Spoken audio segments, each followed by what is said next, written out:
episode of the Joe Rogan Experience has gone mega viral on X. The episode featured political commentator Douglas Murray and comedian Dave Smith. Now, for context, Murray is very pro-Israel, while Smith is incredibly critical of what Israel has been doing. Within the first couple of minutes, Murray confronted Rogan for not having a more balanced list of guests in relation to the Israel and Ukraine conflicts. Take a listen. There's been a tilt in the conversation, in both conversations, in the last couple of years, and it's largely to do with people who have appointed themselves experts who are not experts. I think Dave is doing that, very obviously.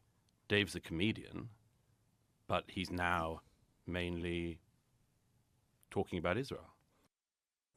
The conversation then got a little more heated. Murray and Smith were debating the Israel-Gaza war. Smith was talking about the poor living conditions in Gaza and how there was a shortage of goods there due to an Israeli blockade. Have you been to the crossing points? No. When were you last there at all? I've never been. You've never been? Well, am I not allowed to talk about it now? I've never been to. Have you ever been to Nazi Germany? Are you allowed to have feelings about them? You can't time travel, but you can. But you can travel. Okay, but so what? So what's the point? Like, no, okay. I find that lots of people have been there and agree with me, and lots of people have been there and agree with you. Yeah, but so if I don't you're know going what to spend a year and a half talking about a place, you should at least do the courtesy of visiting it. There were mixed reactions on X to the entire thing. Article 3 Project Senior Counsel Will Chamberlain wrote, to the extent there was an actual debate between Dave Smith and Doug Murray on Rogan, Murray won it, mostly by default. The first hour and a half was mostly Smith and Rogan retreating to their mott over and over again. Murray described it as punching jelly. He was right. On the other hand, journalist Glenn Greenwald wrote, Murray's constant invocation of credentialism, only experts should be heard, is also bizarre. Murray has an undergrad degree in English. I don't care at all, but his metric of expertise should disqualify him from talking about everything except the Canterbury Tales. I also have nothing more than an English literature degree, so I hope we're not making the argument that that's the only thing we're able to talk about. So this is a very, I think, illustrative debate that happened between these individuals. I don't know if you know them as well as I do, Bofta. I'm actually kind of friendly with all the people involved. All right. Douglas Murray, who I've met a couple times, is a conservative writer, thinker, editor from England.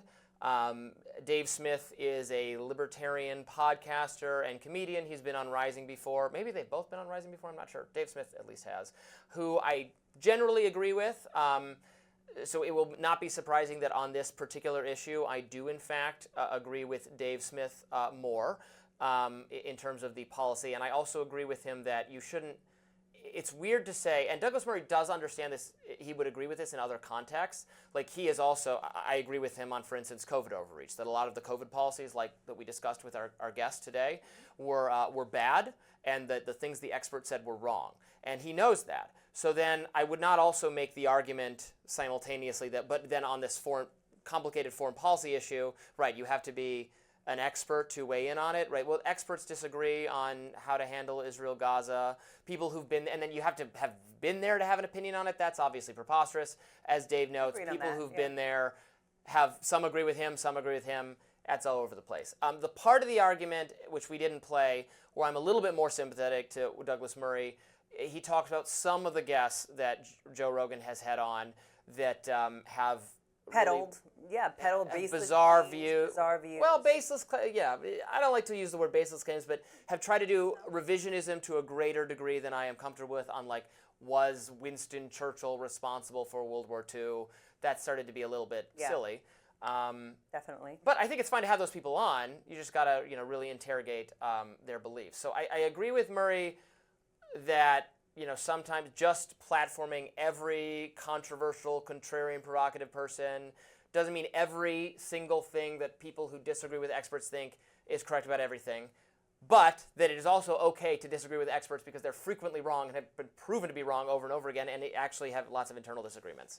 Look, that's my long-winded, my laying out my philosophy here. Some pieces I agree with you in here, right? Some pieces I agree with you here. I think the bigger picture of this is Joe Rogan has an incredible amount of influence, particularly over young men.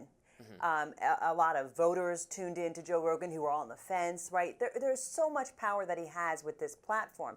And I think what was being called out, which I respect the call out, is just saying, look, if you're going to bring on folks who are extremely controversial, often have baseless and disproven claims, I'll say it if you won't, but in my opinion, then you either got to have the research that you're doing, or you need to bring on another expert to counter it. I think you need to be mindful of the influence you have, and do your due diligence to make sure that you have other people on who can also counter it, or you're going to do the research yourself, Joe.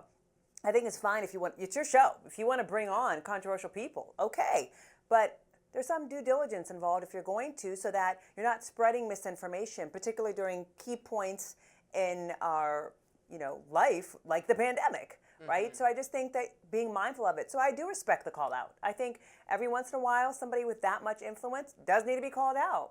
How are you handling the amount of influence that you have? And Joe Rogan can say, I'm not trying to hurt people. I think he said that, this is not what I'm trying to do. But you've got to be careful with that. And I think that there is, whether you like it or not, you've got influence. And you've got to be mindful of that. So, but what counts as spreading misinformation? Is it misinformation to say masks don't work, or we have no evidence that masks made any difference? I mean, they would have said that's misinformation, then that turned out to be true. I mean, Fauci, was he spreading misinformation at the beginning when he said don't bother with masks, and then he changed his mind to say actually please mask as aggressively as possible at all times, and then further revise it to actually unless you're wearing the very most protective mask, it's not really doing anything.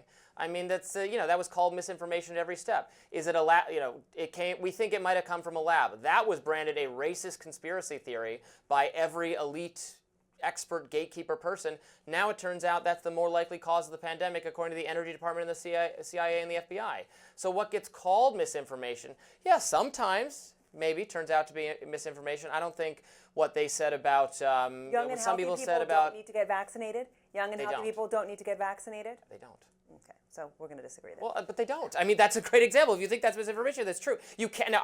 To be clear, I don't think there are. That's been proven, though. That what? What's been proven? Young and healthy people still needed to get vaccinated. It didn't mean that you were immune.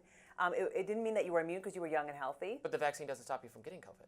But it reduces the chances of you landing in a serious, potential, complicated hospital If you're situation. young and healthy, the chances of landing in a serious complication from COVID are next to nothing anyway. So there is no need. Well, there were people who were in the hospital who were young. Have you seen that? See, this is misinformation. If you see the COVID curve, we're talking. You have to be beyond a certain age or in bad health to have any serious risk. Now, I don't think there's any danger to getting. But to say blanket statements, that young and healthy people don't need vaccinations. They don't need it. They can get it. I got vaccinated. I got boosted. But the science. I'm not saying that you wouldn't get it, and we're consensus going down the rabbit hole. But I'm not saying that you wouldn't. I've gotten COVID three times. Right, but how serious was the COVID when you got it? Did you end up in the hospital, unable to breathe, on life support? Right, that's what the vaccine statistics suggest there would be almost no chance of that for me anyway. That's what I'm saying. You could be spreading it to other people at the same time. But it doesn't stop you from spreading it to other people. 90-something% of the country has gotten vaccinated, and everyone has gotten COVID. Not everyone. Not everyone has. 90% something of the country has gotten COVID. Sure. 2/3 or more have gotten vaccinated. It didn't stop. Look, this is a great example. The experts said, everybody's got to get this because this is how we stop the pandemic. This is going to get us down to 0 cases. That didn't work. That was flawed. No, I still think it is important to get it. There were pieces that were flawed. If we go back to Joe Rogan, I just think that this should be the type of dialogue that you're having on the show. Okay, case in point. So I just think that what he does is let the person just run. Yeah. There is no back and forth sometimes. He's literally letting them run with what they believe is true, versus countering it more. And he just lets them have the mic, and he's got 11 million listeners. Well, I'm fine with him pushing. He should push back on. Yeah, if that's your claim, push back on guests when they say things. I agree with that. I don't have any problem with that. And I was glad to see him have this debate between two people who strongly disagree on this issue. Yeah. And he did a little bit of moderating the conversation. And people can make up their own conclusions for who won. There are some people, probably people who just are still partisan on the Israel issue. Think if you're a real supporter of Israel, you think Douglas Murray was more persuasive. If you're very skeptical of what Israel's doing, you agree more with Dave Smith. But I like these kinds of conversations are happening in alternative media, not in mainstream media, and I think that's a good thing. Yeah. There we go. Up next on Rising, is the Trump administration preparing for a war with Iran? Stay tuned.